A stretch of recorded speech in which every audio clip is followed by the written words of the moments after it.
Hey everyone, before we begin this week's episode of Fish, we just want to remind you that the four of us are heading back out on tour as of this September with our massive 10th anniversary show, Thunder Nerds. It's going to be so good, guys. We're going all over. It's an Earth Sandwich tour. We're doing the UK, we're doing Ireland, and then we're going to the New World, to Australia and New Zealand. Those shows are almost entirely sold out in the New World, but Old World dates, there are some tickets left, so we're going to be playing Bristol, Dublin, Glasgow, Newcastle, Cardiff, London again, and Manchester. That's right. So if you want to come and experience the dorkery in person, it's a wild night. We record a live podcast. We include extras. We've just written and performed our first preview of it. It was smashing, incredibly exciting. You're going to meet characters from the archives of our show. You're going to find out how we put all the show together. We're going behind the scenes, and it's going to be a wild night. So come, be with us in one of these big old rooms, and let's have a massive night out together. Just head to nosuchthingasafish.com/live.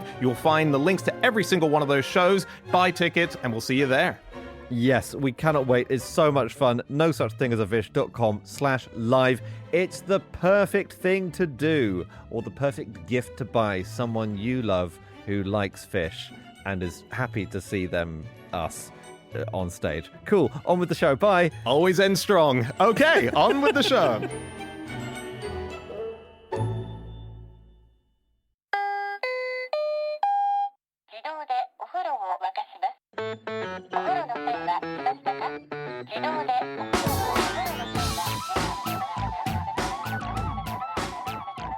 Hello and welcome to another episode of No Such Thing as a Fish, a weekly podcast coming to you from 4 undisclosed locations around the UK. My name is Dan Schreiber. I am sitting here with Andrew Hunter-Murray, James Harkin, and Anna Tashinsky, and once again we have gathered round the microphones with our 4 favorite facts from the last 7 days, and in no particular order, here we go. Starting with fact number 1, and that is Anna. My fact this week is that in the swimming races at the first modern Olympics, the American competitor dropped out because the water was too cold. That is amazing. And how things have changed now, because they've had to change some of the swimming events because there's feces in the Seine. Oh, yeah. Yeah. Oh, wow. Actually, well, similarly, now we have a lot of water events happening in the Seine, which is natural water. And this was 1896. And the swimming events happened in the Med. So that was lovely. Surprisingly chilly. Very nice. Yes, I think it was partly because the Olympics had gone 3 times over budget, and so they couldn't really afford to build proper swimming pools or set up those venues. And so Or they thought, heat the entire Mediterranean. Yeah. all that. The Med is, of course, hotter than your big oceans, but this was happening earlier on in the year, in March or April, depending on which calendar you were using. And it was surprisingly cold. It was surprisingly bad weather. And this competitor was called Gardner Williams. And this is all recounted by one of his fellow competitors who was there at the time. So there's some question as to whether this definitely happened. But his mate who was there competing with him said, this is what happened. And as this guy called Tom Curtis tells it, this guy had won many races in warm American swimming pools. And he was blissfully ignorant that the Mediterranean is bitterly cold in April. So a boat took them out. He dived headfirst into the icy water. And in a split second, his head reappeared. He shouted, "Jesu Christo, I'm freezing." And with that shriek of astonished frenzy, he lashed back to the float.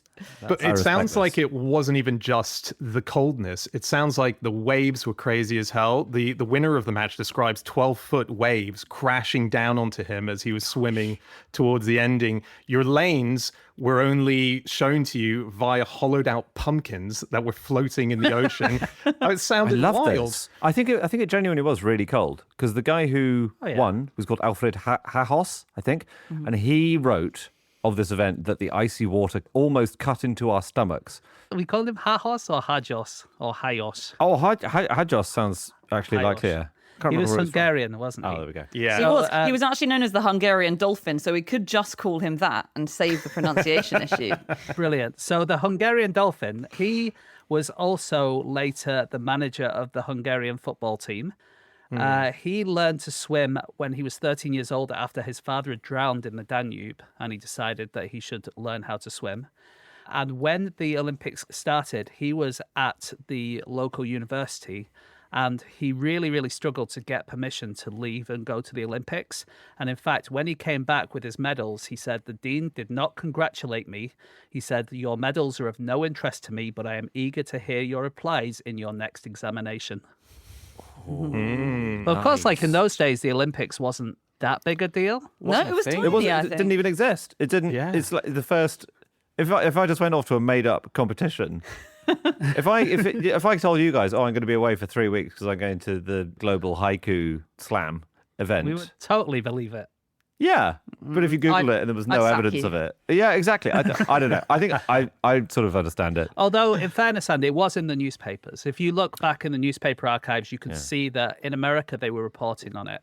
They report on this guy that Anna originally mentioned, Gardner Williams, at the start that he's going, and then you don't really see any mention of him in the results. So that does bear credence to the idea that he jumps in the water, it was too cold, and he jumps out again. Yeah. Yeah, But I that's fair saw enough. one amazing article in the Boston Globe. This was from the 12th of April, 1896. And they said that when Gardner Williams arrived on the boat in Athens, he came onto land in his trunks and a purple robe and announced to the press, Leander swam the Hellespont and I will swim this here. Oh, sentences you regret. I have a feeling it might have been satire. They didn't admit at any stage that this was a satirical piece, but I think it might have been because they mentioned another guy called Hoyt who was a pole vaulter, and they said that he was practicing over a statue of Zeus outside his hotel and that he knocked the god off his pedestal 3 times but cleared him at the 4th try. Wow. So I can't tell if it's real or not. I believe Yeah. it. I believe there was so much mad stuff happening at the first ever games. As in, Yeah. the 1200-meter event, it wasn't like you got in the water and then you swam along the shore for 1200 meters. You were taken 1200 meters away from land, Yeah. and then you were just ditched in the ocean. So if you It don't was about finish, surviving. if you don't finish the race, you die. That's Yeah. it. Yeah. It was only because we are saying the water's quite cold. It was only, I think, about 12 degrees, which is chilly. That's but just cold. if there are world swimmers out there, they'll be like, come on, guys, you pussies. I You would can say in handle the that." Med, if people are swimming at the start of April in the Med, you usually look at them and go, oh, that's a hardy soul. Yeah. Yeah. Yeah, exactly. Can I tell you guys about my favourite competitor from the 1896 Olympics? Yeah, go for it. Please. Have you heard of Italian runner Carlo Airoldi? I did not hear of him. Okay. No. Oh, great. Okay.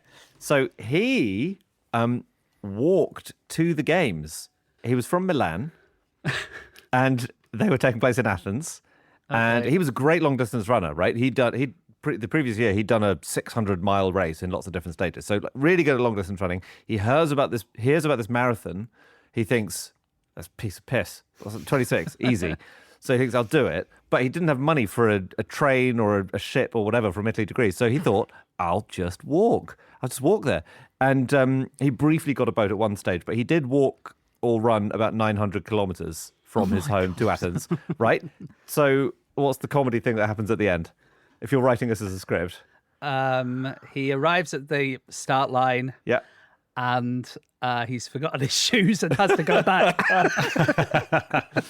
That's good. That's good.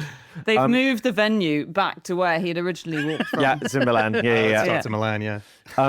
No, what happened was he got there in time for the games, amazingly impressive. And then he was asked, oh, by the way, have you ever competed and won money for athletics? And he said, yeah, I did win the Milan to Barcelona race last year, which was hundreds and hundreds and hundreds of kilometers. And they said, oh, sorry, well, you can't run then. Bye. No. Disqualified for being a professional. That's really sad. So your Yeah. favourite competitor at the 1896 Olympics was not, in fact, a competitor. That's right. That's right. He was a cheat. He was an attempted cheat. Can I give you my favourite competitor from Yes. the 1896 Olympics? This was Sumner Payne, who was a pistol firer. He won the 30-meter free pistol. And when he got home, he arrived a little bit early and surprised his wife with his medal. Hey, honey, I'm home early. And she was in bed with his daughter's Dutch music teacher. And so he chased him out of the house, firing his gun, bearing in mind that he's just won a gold medal at the 30-meter free pistol. Chases this guy out of the house. The guy runs away and the police arrest him and put him in jail. And then in the court case later on, he was let off because they realized that he was such a good pistol shooter that he obviously hadn't meant to shoot the guy. Brilliant. If he'd meant to shoot him, of course he would have hit him. That's- so that- they said that he's shown restraint and he got free. I was, because when you said he runs out of the house firing his pistol, I'm thinking of him like being Yosemite Sam.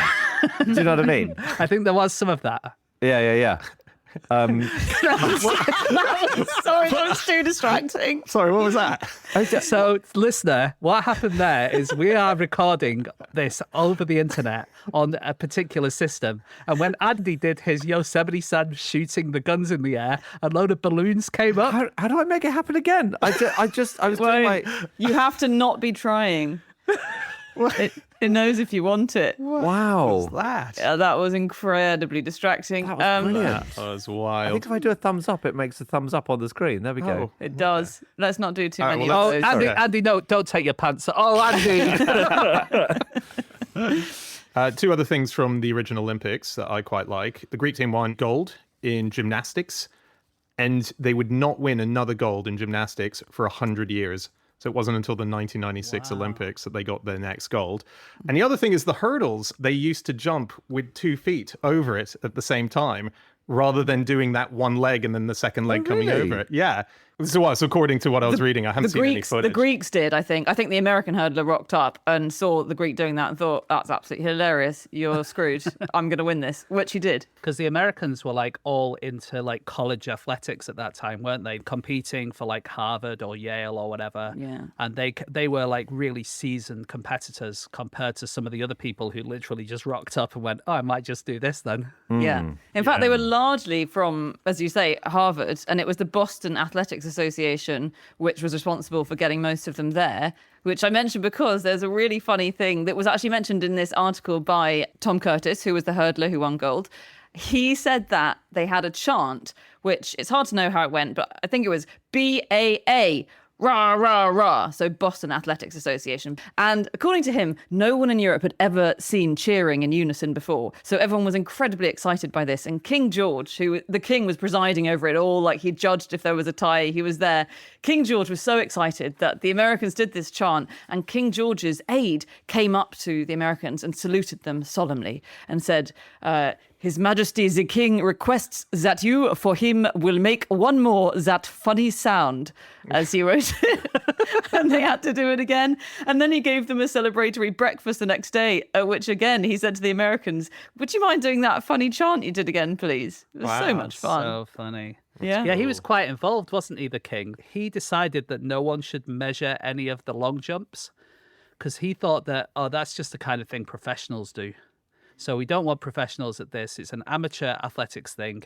We'll work out who's the longest just through looking with our eyes, but we're not actually going to measure it. And so we don't know what the longest distance was in that Olympics. We know who won it, but we don't know what they jumped. Really? Yeah. That's really good. I was actually reading up on how we do find if things are too close and, like a photo finish, what technology is out there now. But the swimming, they use a very interesting process in the pools, which is they have a pad that the swimmers need to touch. And I think I've worked out a hack.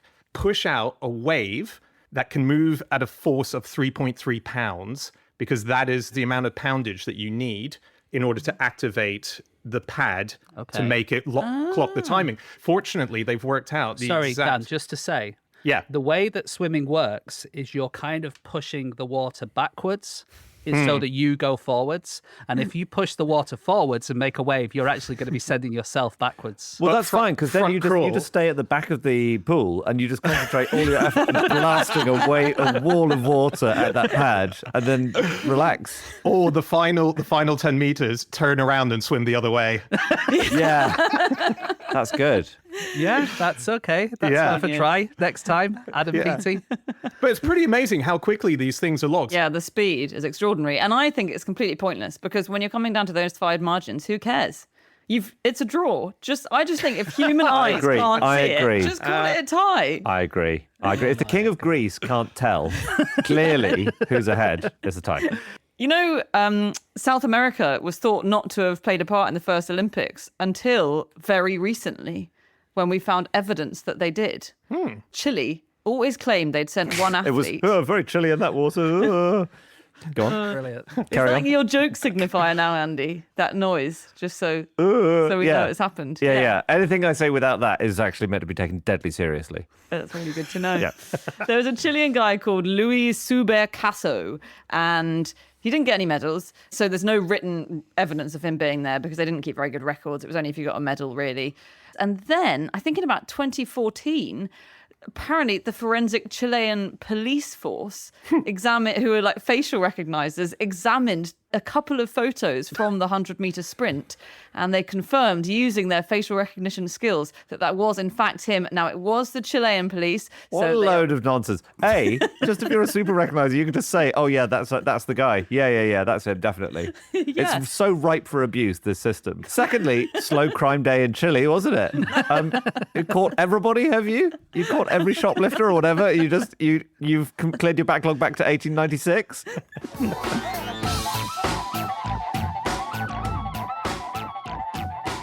Stop the podcast. Stop the podcast. Hey everyone, this week's episode of Fish is sponsored by Squarespace. That's right, the all-in-one website platform. If you're an entrepreneur, you can stand out and succeed online. You can build a fantastic, beautiful website and engage with your audience with all sorts of different features. Yeah, if you think that you are ready to step up in your business, or just let's say you've got a band and you want a place where everyone can come to and they can do everything from buy merch through to seeing photos to finding out about gigs, well, you don't need to source it out to thousands of people. This can be purely in one spot, and that is what Squarespace will provide you. Exactly. You can sell guitar lessons because you've got a band, or if you want to upload video content, or if you want to make the checkout seamless. All of it can be done using Squarespace. They've even got AI where you can generate instant personalized results to help you show what your brand is and get it out there and talk to the people who like your stuff. That's right. So this is the one-stop shop. Do it now. Once you have your idea, head to squarespace.com. You'll get a free trial. And then when you're ready to launch that site, go to squarespace.com/fish and you will save 10% off your first purchase of a website or domain. That's right. Squarespace.com for a free trial and then squarespace.com/fish. Save 10%. Do it now. On with the show. On with the podcast. Okay, it is time for fact number 2, and that is Andy. My fact is that Japan is currently planning a 300-mile conveyor belt. Ooh. Is this just for people who've done a huge supermarket That's shop? right. Yeah. How far into planning is it? Oh, it's early stages. It's very early stages. Oh, is But, it just is it like a Boris Johnson saying, oh, let's do this? I don't think anyone in Japan is as unreliable as Boris Johnson. So I think it's already a better plan than all of That's his. true.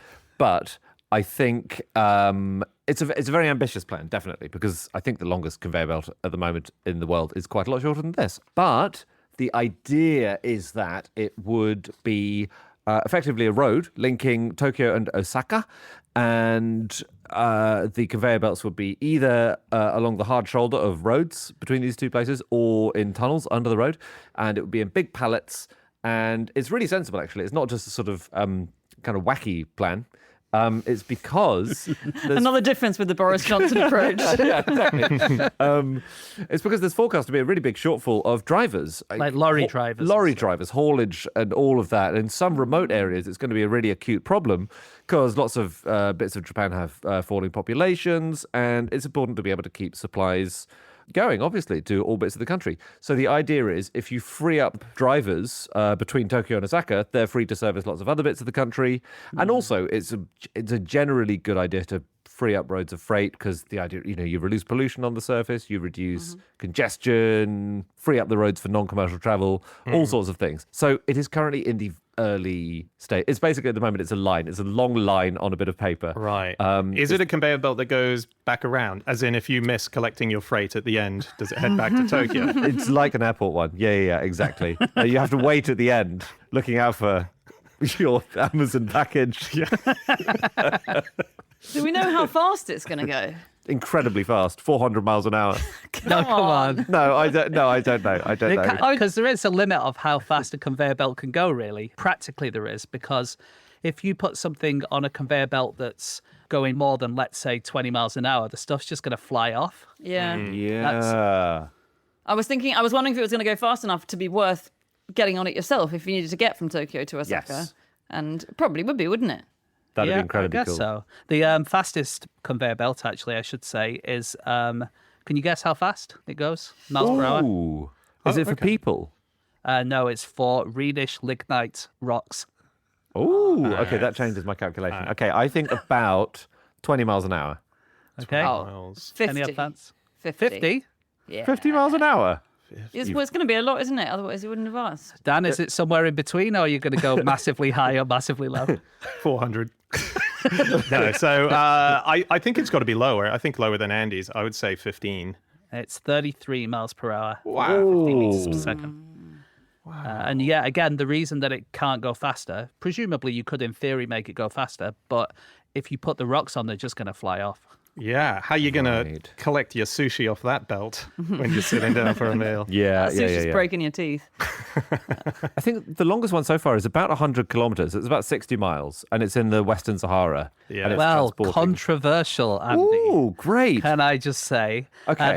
I always thought that was the longest conveyor belt. Yeah, As a so that's- QI researcher, you just kind of know these things. Oh, don't yeah, you? yeah. That's in your induction pack, isn't it? But that's okay, I'll just say what that one is. So that's phosphate rock in Western Sahara, and it's 2,000 tons an hour of phosphate rock is moved along that, and it's been mined, and now it's going to be refined. So Yeah, so it is really, really long, but it is made of lots of units, and each unit is only 11.7 kilometers long, and then they attach together a bit like Legos. But the longest just one conveyor belt is between India and Bangladesh, and that goes 35 kilometers.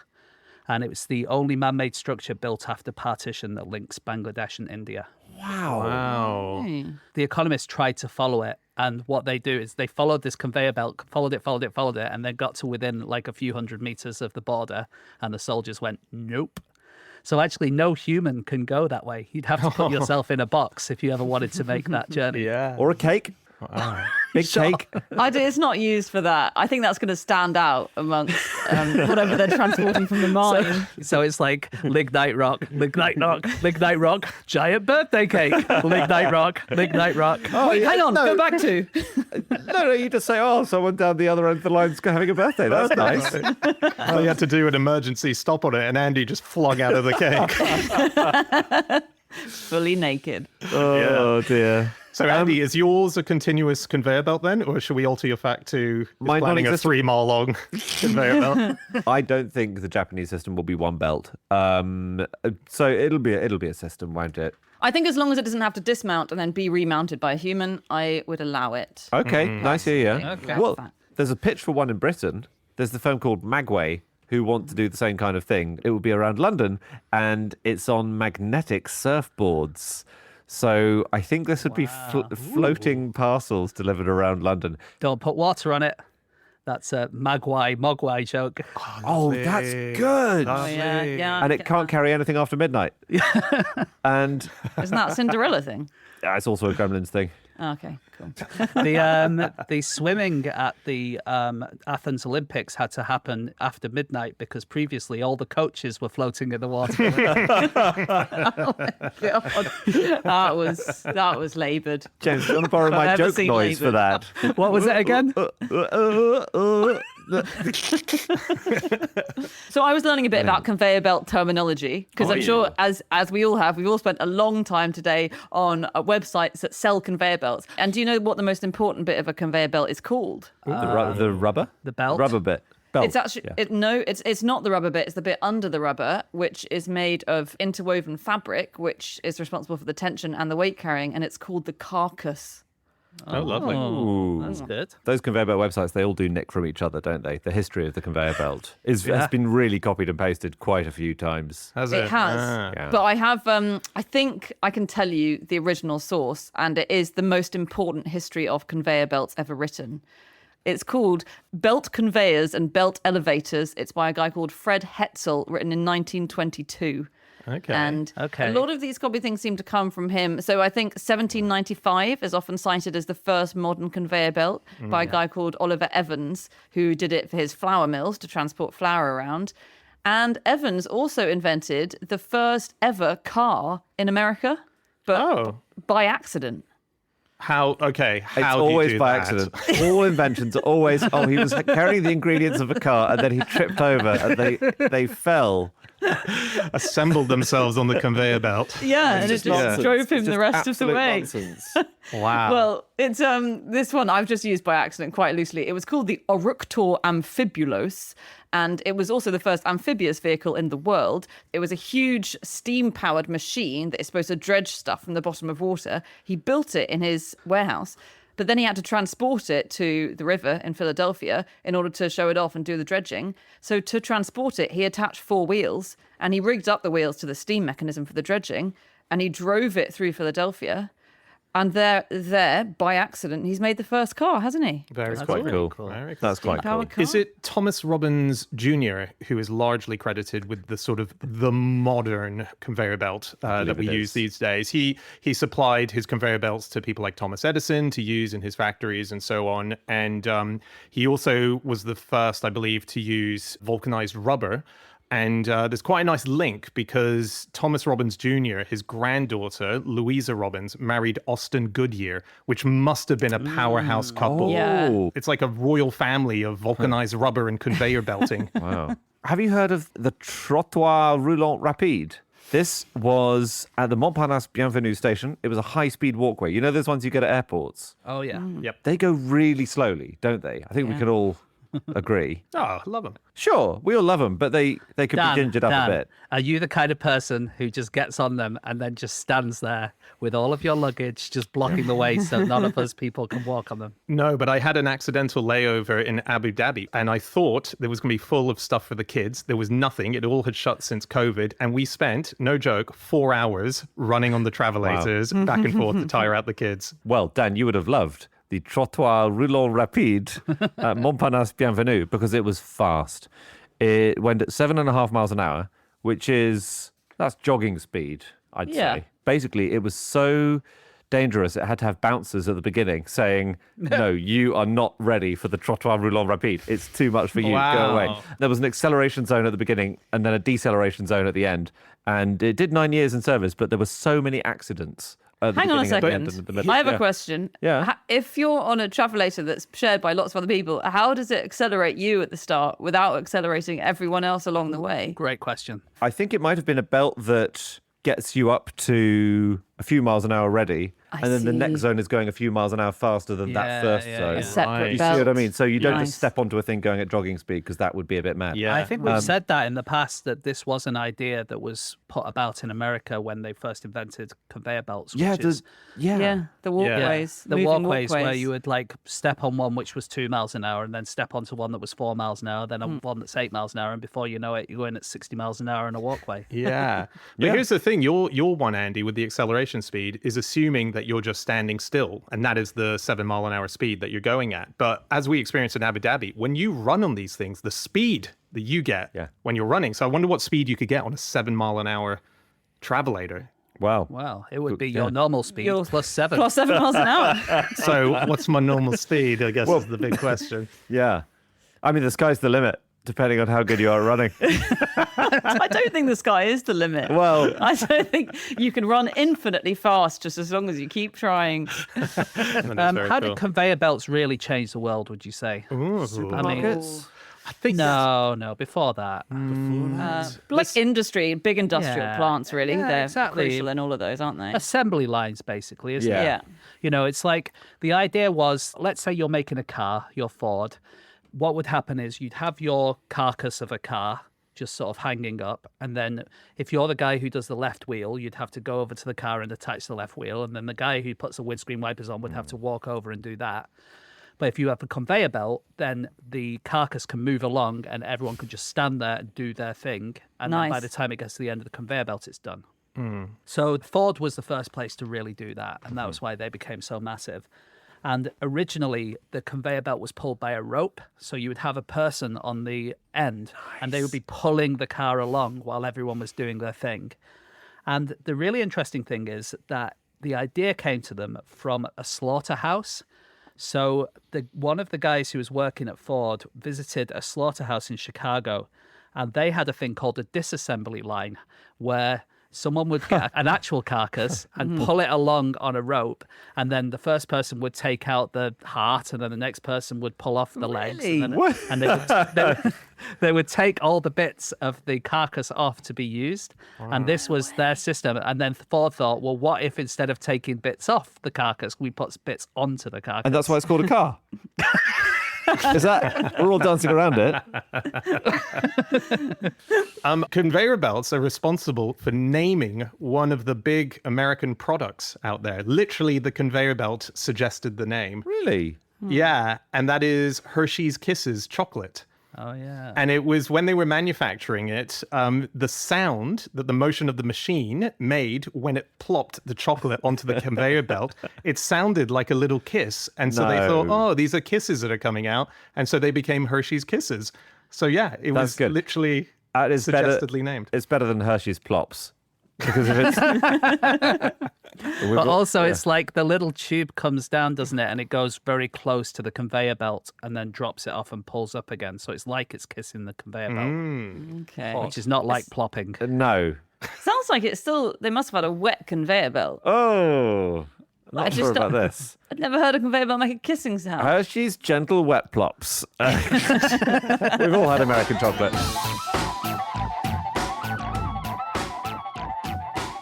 Okay, it is time for fact number 3, and that is my fact. My fact is that graffiti in toilets is called latrinalia, thanks to a professor in 1966 who thought shithouse poetry wasn't technically correct. Because it's not all poetry.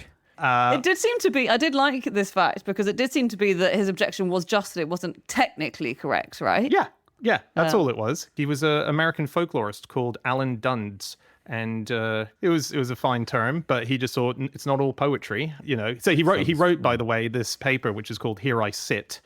And it's a history of scatological graffiti, anything that we found from the ancient world all the way through to current day. And he gave us this word as a result. Which we use now on a daily basis. Yeah. So It's very common, contribution he's everyday made. word. Duns had, in his paper, he had the theory that the reason that people write stuff on toilet walls is because they have a desire to smear things with their excrement. And apparently this is the socially accepted form of that impulse. Right. Whereas my newly invented turd crayon actually allows you to indulge both impulses at the same time. Yeah. I thought this was from the paper Theses on Feces. Am I wrong? Maybe he republished. Right. I mean, James's in My Book, for instance, was released in hardback under the name Everything to Play For and in paperback my under God. a load of old Wow. balls. Jesus. So, Do you have a podcast as well? What's going on? actually, now you mention it, Oh, it just felt like a really relevant example. Yeah, that was really relevant, Anna. That's good work. guys, you're being weirdos. And look, I don't mind. We can all be we can be weirdos, but Oh, it's so sweet of you to publicise Dan's thing. Yeah. What a good mate. So Duns or Dundies, I actually don't know how you pronounce his name. I'm going to say Dundies just to contradict you guys. Yeah, go for it. He was a pretty interesting guy. He was known as the jokes professor because he made his lectures, witty and funny, included lots of riddles in them.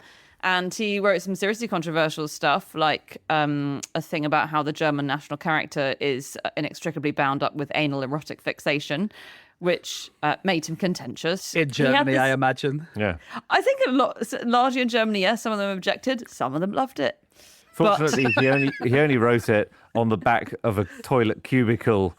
In his own feces. Yeah, so had limited impact. But he had this weird moment when just before he retired, which was the year 2000, he got a letter which his wife opened and read, which I don't know what the dynamic is there. But she said, gosh, you've got this letter from a former student who says that what I learned in your anthropology classes influenced me every day of my life. So I'm enclosing this check for you. And she said, and it's $1,000, darling. And so he said, wow, gosh, how lovely. And then she said, hang on, I don't know how she miscounted. Maybe she was an idiot. But she said, oh, actually, there are more zeros than I thought. It's actually $1 million. And a former student just left him $1 million. If you've been enjoying this podcast for the last 10 years, feel free. Which of us is willing to give out our home address to receive that $1 million? I will, but you have to read my letter to me because I'm just swamped. That's very funny. Wow. One of the things is I think there's been too much academic study written about latrinalia, and we need to pare it down. Because every Tom, Dick and Harry's written a paper who doesn't know what else to do thinks, how interesting, and I can really easily access this. I'll just go to my uni toilets. And it's always about the gender difference, because obviously mostly you get men's and women's toilets. But it does seem true that sex is definitely the most common topic by far. There was a study in Nigeria which found that 46% of men's and 37% of women's graffiti was about sex.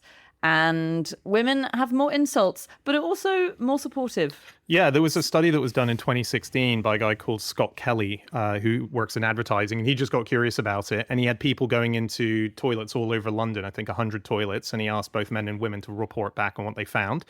So some of the results showed that women were more likely to express feelings of love, support, and men were more likely to draw penises. That was the large opening thing that they found. The penises that were found on the walls of women's bathrooms had longer penises than the one on the men's walls. Not sure. Was that because all the means. men were saying, this is how big your penis is, you dickhead, and then taking the piss out of someone? I think it's because the men were tracing around their own penises when they were drawing the pictures on the wall, whereas women had to do it from memory. Yeah. It's how men show support mutually, I think, is insults and scatological. There's a lot of correcting. You see someone correct someone else's writing or riposte. Yeah. Yeah. I saw an article about Lancaster University. So this was Dialogues in Solitude. And they talked about someone who'd written filed FC. And then someone else had written shit. And then someone else had written hot underneath. And they went into all sorts. They were like, here is an assertion made by A with the illocution signaling identification with a college football team. B contributes a negative evaluation of the group in question, denigrating the identity of the other and consequently ameliorating in-group identity.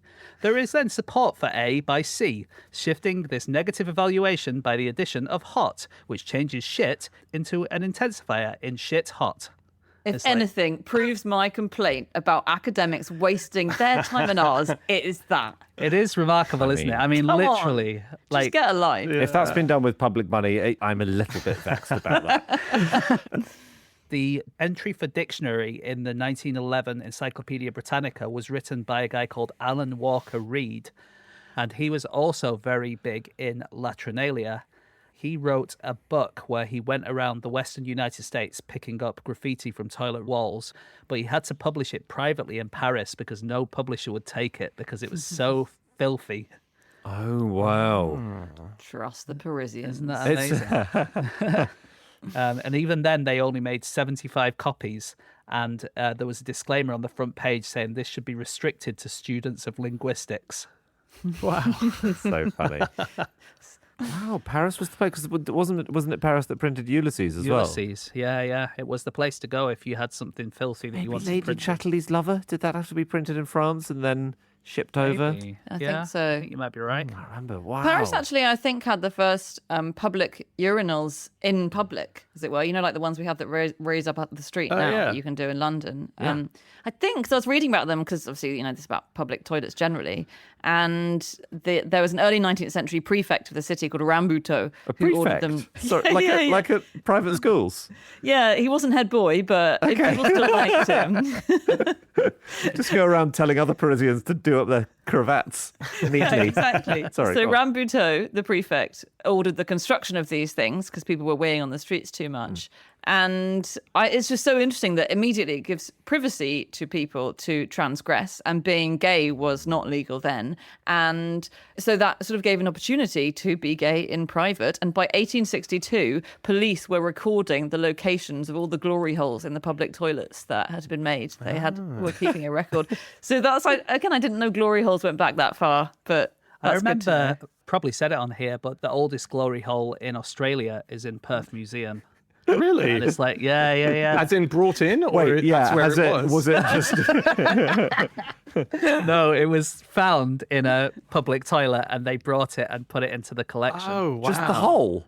No. As in, what's the... what? You can't... anything is potentially an ex-glory hole. Look, I'm holding it. I'm holding a glory hole here. Can you see it? The Roman stuff we haven't talked about. Is there actual evidence of it? I know there are sort of quotes about it. So Yeah. Well, as in graffiti in ancient Rome. do we have actual walls that were I written think on? in Pompeii they do, don't Yeah. they? Yeah, Pompeii they do. Loads. Oh, yes. And that, weirdly, that got me onto it. Have we talked ever about the Latin thesaurus that people have been writing since 1894? This is amazing. Okay. This is some people in Munich. They're making a dictionary of Latin, right? From 500 BC to 200 AD. And what their aim is every single word ever written in Latin ends up in this dictionary. So this is how I found it. Researcher Marika Ottink said, if a word is just on a toilet in Pompeii in graffiti, you'll find it with us. So literally every word. They started doing this in 1894. The German government set it up. They might be done by 2050 if they hurry, but they think it's probably actually a bit too ambitious. Right. And it's How are they being so slow? I mean, all dictionaries are supposed to have every word in them. I think it's every single word has an entry and a branching tree of how it relates to all the other words it's Okay. related to. I see. The most recent work they published was P, the letter P, but they did skip N because it had a lot of words in it. They have to go makes back sense. at some point and 'Cause do N. It's so annoying. They have a lot of are they called hapex legomenons or something, where they have one example of the word, they just don't know what it means, right? Because Right. if you've only got one example of a word being used, unless that is in a dictionary, say this word means this, Yeah. it's really hard to ascertain exactly what it means. Like You in can- future, you can- if all uses of the word milkshake are lost in future in 500 years, apart from in the song "My Milkshake Brings All the Boys Yeah. to the Yard," there'll be feverish scholar debate about what a milkshake was. What is Yeah, it? exactly. You can infer things. So if you've only got a word that's on a toilet wall that says X person's name is an absolute questionable word, you can infer, can't you? It might be legend, Yeah. or it might be asshole. I suppose that's a good point, yeah. I didn't consider legend as a possibility.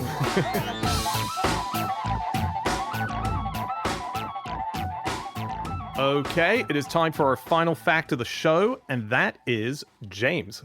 Okay, my fact this week is that Pizza Hut in Hong Kong sells a pizza topped with ham, mushroom, and snake. Almost. Disgusting. I think Disgusting. that's like pepper. It's like pepperoni, though. If you slice the snake finely enough. Oh, sorry. I was thinking the mushroom part was disgusting, but now I see actually that the snake is the unusual bit. Yes, so this is Pizza Hut in Hong Kong. They have done a team up with a restaurant called Sir Wong Fun, which is arguably the oldest restaurant in operation in Hong Kong. And this restaurant has lots of specialties, which include snake meat. And so the Hong Kong Pizza Hut decided, well, why don't we put some on our pizzas? And I don't know how popular it is. I wouldn't eat it. Do you know what kind of snake? Oh, what a good question. Just I do generic not, snake. actually. It's like I scampi, don't. isn't it? There's all sorts of stuff in there. You can eat, there's lots of different species of snake that are eaten. So I actually don't know. For instance, we even ate viper in England. Really? At various times in our history. We have a Wow. few cookbooks with viper recipes in them. Wow. I actually wonder why we don't. There must be something. It must not be that tasty. Otherwise, why aren't we eating snake? I don't think it's very tasty. Kenelm Digby, father of Everard Digby, Oh, yeah. friend of the podcast, come up with a recipe for viper wine at some I point. think he did with cocktail as well in the same book. maybe. Yeah. Interesting. Apparently, just on the taste of snake, according to the Oxford Companion to Food, they say generally the obvious resemblance between eels and snakes make recipes for one suited to the other, but snakes are leaner. So Right. they taste a bit eely, apparently. Good to know. Do you know when the best time to eat this pizza is? And I don't mean in terms of 7 p.m. I mean seasonal. Ooh. Oh, Okay. Snake season, when the snakes are big. Yeah, so it's when the autumn wind begins to blow. And the reason is because they've fattened up the snakes at this point in preparation for hibernation. So you're getting your snakiest topping when you order it then.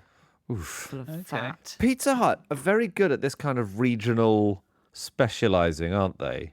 are they? Well, I found a few other examples from around the place. These are a bit less visceral. I mean, Pizza Hut Middle East did a cheeseburger crown crust pizza, which has a ring of miniature cheeseburgers around the edge of the crust.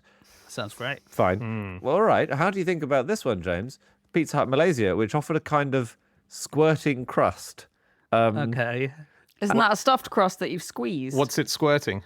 Garlic sauce and cheese. Isn't that just a stuffed crust? For some reason, it's more impressive than a stuffed crust. It's more of a Right. blast zone, apparently. Oh, Is it? okay. Okay. All right. I had a little look at the stuffed crust, and it's a fascinating tale. Did any of you guys see this? No. No. The inventor of the stuffed crust has actually had a full-on documentary released about him called Stolen Dough. And Brilliant. He's called Anthony Mongiello. He invented it in the 1980s, and Pizza Hut stole it. He once accidentally made a pizza badly, made the crust too big, saw there's this big hole in my crust. Let's stuff it with cheese. And he mentioned this to his dad, who actually had invented a machine for molding mozzarella. So there are big How cheese convenient. How inventions. convenient that he accidentally invented stuffed crust after his father invented an incredibly complicated industrial component to mold mozzarella. What are the odds? I'm so annoyed. I'm so annoyed every time. Yeah. It's a collab. That's a collab. I'm sure he invented it thanks to a combination of circumstances which are not like, oh, you trolling my pizza. What can I fill it with? Well, I don't have a snake to hand. That's well, I'll just fill it like. It's a little more organic than that, isn't it? You've grown up in a family where cheese is a big thing. Yeah. You're often talking about it, How you especially mold squishy cheese. Completely. I'm just saying circumstances are a bigger factor than accident in. Yeah. No one's claimed an accident. I haven't claimed that he invented it by accident. He very much invented the stuffed crust intentionally. Okay. With, Good. with Good. money in mind. Well, like done the him. invention of the car, which just somehow magically happens. The crucial thing is got a patent. Then he called up pizza places. He called up Pizza Hut and said, look, do you want this stuffed crusting I've invented? Pizza Hut said no. 8 years later, what shows up on Pizza Hut's menu? It's the stuffed crust. Wow. Yeah, And what I did they think claim? They were probably just making a pizza and noticed that there was a hole in their pizza, tripped over, some Yeah. mozzarella landed in there. They didn't even attempt to claim that. They basically offered him 50 grand and was like, look. And he was like, get whoopsie, stuffed. Oh, a... that's what it should have been called, this documentary. Well, Stolen Dough is very good as well. I think Get Stuff would be the Pizza Hut response documentary in the documentary Rap Battle. Oh, yeah. But he decided to reject their offer and sued them for $1 billion. Billion. Brilliant. It's always a great And- number to sue. Yeah. It is really cool, isn't it? It's very Dr. Evil, but it's destined to failure, which it did. Oh. Oh, he that's didn't a get shame. anything. He got nothing. Wow. Just take what you're offered, guys. That's the Hey, lesson of this. Just very quickly, do you know how they cook pizzas at Pizza Hut? Did they put them in a pizza And oven? Pizza oven. They use a conveyor belt. No. They do. Really? Yeah. It goes on a little conveyor belt and heads into the oven, and it comes out the other side cooked. Like those things that make toast in hotels. Yes. yeah, like Yeah. that. That's very Yeah. cool. It's silly because you can't adjust the toastedness, can you? You should be able to adjust the speed. Well, you can adjust the toastedness. There are dials. What? And also, yeah. I mean, the My problem is God. they often only toast one side of the bread. So you get toast that's charred on one side and bread on the other. Guys, you That is guys really are going to terrible hotels. Yes. Gents, we'll go on tour together. It's annoying when you go off to the local Hilton with your fancy toasting machines. In 2012, they launched a promotion, Pizza Hut, where if you were in the American presidential debates and you asked the candidates whether they preferred sausage or pepperoni on their pizza, you would win free pizza for life. Okay. Did anyone do it? No, because there was an outcry. I think it was, degrading democracy. Ha! Little did they know. And they moved it online and just instead randomly selected someone to win free pizza for life, which I think was also a swizz because what is free pizza for life? Oh, what they do is they work out the average number of pizzas that someone eats in a year. And that's always down because they include people who just don't eat pizza. Yeah. And then they say, okay, well, the average person eats 1.5 pizzas a year. If we include everyone who lives in Mauritania who's never heard of a pizza. And so, yeah, they give you a voucher for 12 pizzas. Yeah, it wasn't that quite. It was a free pizza a week, but only for 30 years. I think after 30 years, you are probably done. I think if you're eating that many pizzas, that probably is your life expectancy. I would like the right to have 9,000 pizzas now. Do you know what I mean? Yes. As in, It should be any number of pizzas you want Yeah. for eternity. I agree. Do you know which country eats the most pizza? Which is so surprising. Italy. Italy. Lovely. I'll accept James's answer as less wrong, but still wrong. What would it be? I think it must be. Do you mean per capita or? Per capita, yes. Ooh. Interesting. I think And it's quite hard to explain why, and no one has adequately done it. So my theory is that this place perhaps doesn't have access to that much good, fresh food, because of its Malta. geographical location. You're quite far away. It's Easter Norway. Island. Oh, okay. Sorry, Norway. I take it back. Norway eats by far the most pizza. So 11.4 kilos per person. Next is Canada, 8.9. So that's so much. Most of it is frozen pizza that you buy from the supermarket, and half of those are this brand called Grandiosa. And I really want a Norwegian to write in, and I think was not I familiar. think Go when on. we went to Norway, maybe I'm conflating two places here, but I feel like there was quite a lot of like these 7-Eleven places where you could just buy slices of pizza all the time. Oh, that's good. I think that might be part of it. Buying by the part of slice big is good. racket. Yeah.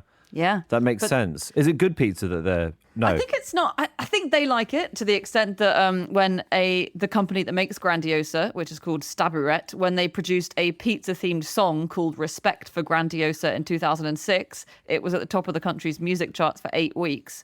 Oh my But God. I also think it's not particularly good pizza. Yeah, that doesn't prove it really. It doesn't prove the taste thing, does it? No. Should we mention proper true pizza from Naples? Yeah. Because it's very serious in Naples.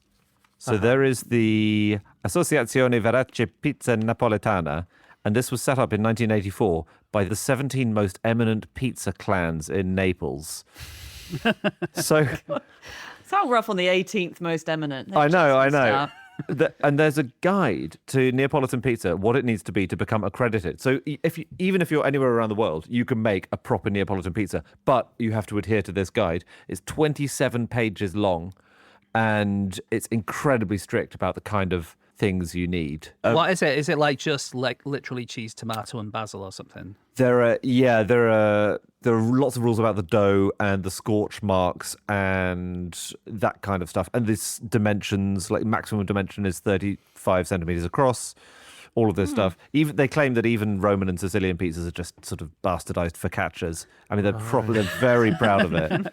Well, I think like modern pizzas were invented in America, really, weren't they?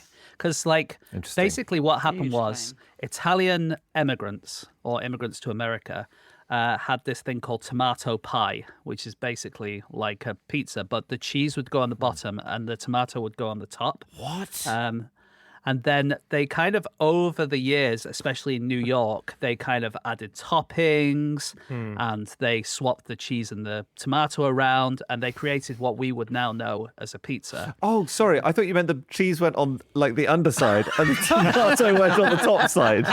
Like a sandwich, a bread sandwich. Yeah. Like, well, how do you hold this? That's disgusting. And so then what happened was American tourists would go over to Italy and they'd want pizzas like they knew at home. Right. And so Italians would start making pizzas in this American-Italian style.